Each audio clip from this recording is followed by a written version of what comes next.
Conor McGregor is no doubt the biggest thing to come out of the UFC. He made his name for himself inside the octagon and has said that he can't wait to return from injury. So why does Max Holloway think that the Irishman has given it up for good? Plus, Alexander Volkanovski has revealed why he almost lost his second fight against Max Holloway. And what is Charles Oliveira's challenge to Khabib? Stay tuned, because all of that and more is coming right up. Ever since McGregor's first time stepping into the UFC's octagon, he has been making waves. His first round knockout of Marcus Brimage won the Knockout of the Night award and announced McGregor's arrival. From there, he didn't slow down much. He defeated Max Holloway, Dustin Poirier, and Chad Mendes on his way to a title fight against longtime featherweight king Jose Aldo. In what is probably his most infamous fight, McGregor knocked out Aldo in just 13 seconds. By this point, his personality, trash-talking, and dynamic fighting style had made him a global superstar. He had also fought Floyd Mayweather in an exhibition boxing bout dubbed the Money Fight and launched his own whiskey company. And after a loss and a win to Nate Diaz, McGregor beat Eddie Alvarez to claim the lightweight title and become a two-division champion. This was the high point of his MMA career. Despite his brand growing in value, his next fight wasn't until nearly 2 years later in a devastating loss to bitter rival Khabib Nurmagomedov. His two most recent fights have been losses to Dustin Poirier, which is why Max Holloway thinks that the notorious one might not feel like returning. In an interview with ESPN, Holloway said, "Conor is what everyone wants to be.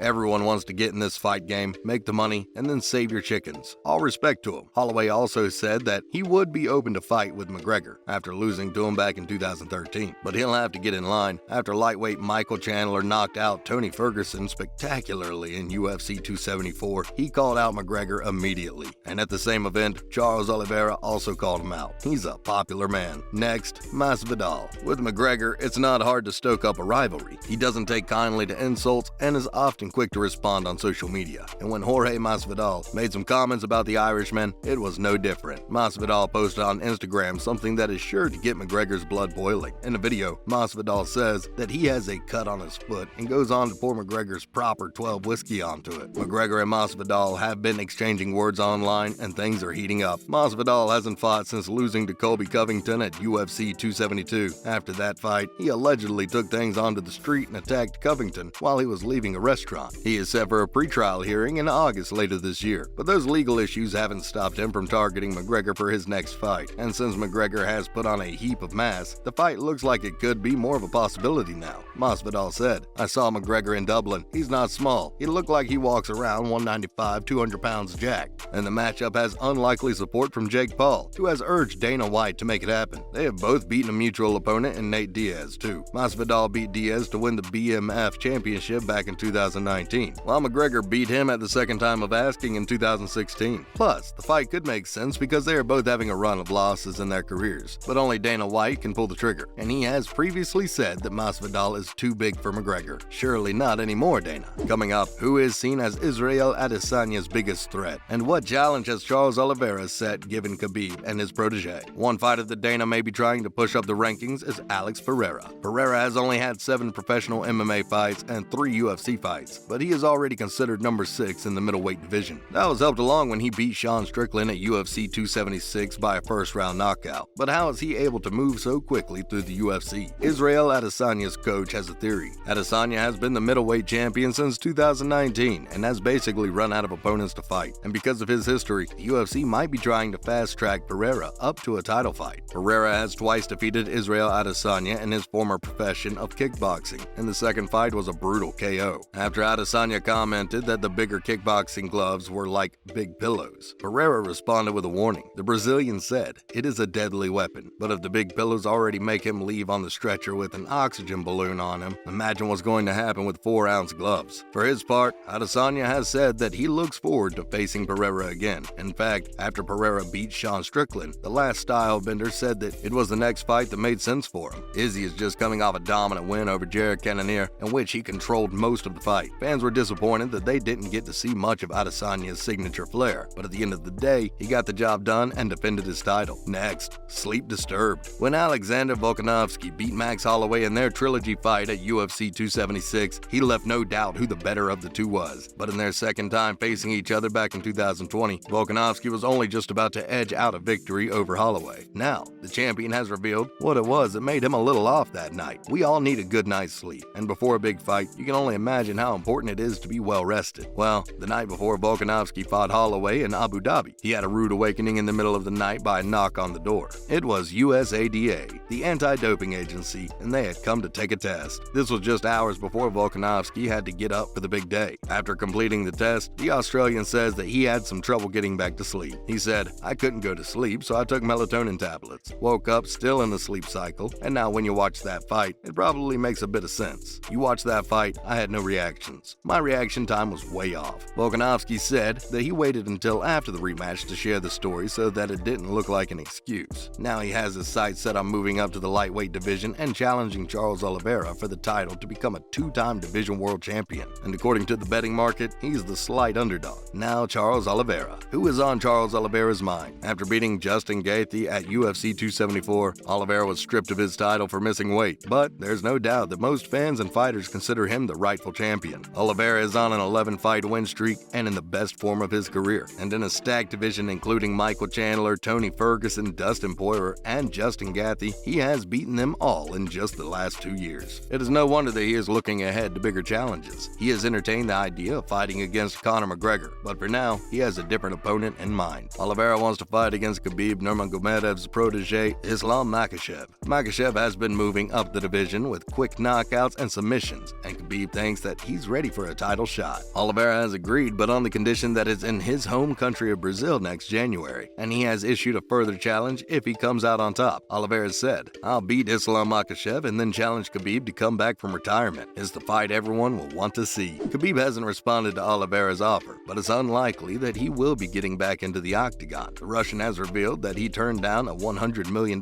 fight with Floyd Mayweather because he promised his mother that he wouldn't fight anymore. So money doesn't seem to be able to sway his decision, but if Oliveira is claiming to be the best in the division of all time, could Khabib's ego bring him back? The Eagle went 29-0 before retiring and has just been inducted into the Hall of Fame. What's left to prove? Do you think that Khabib would ever return to the ring, and who would win between him and Oliveira if he did?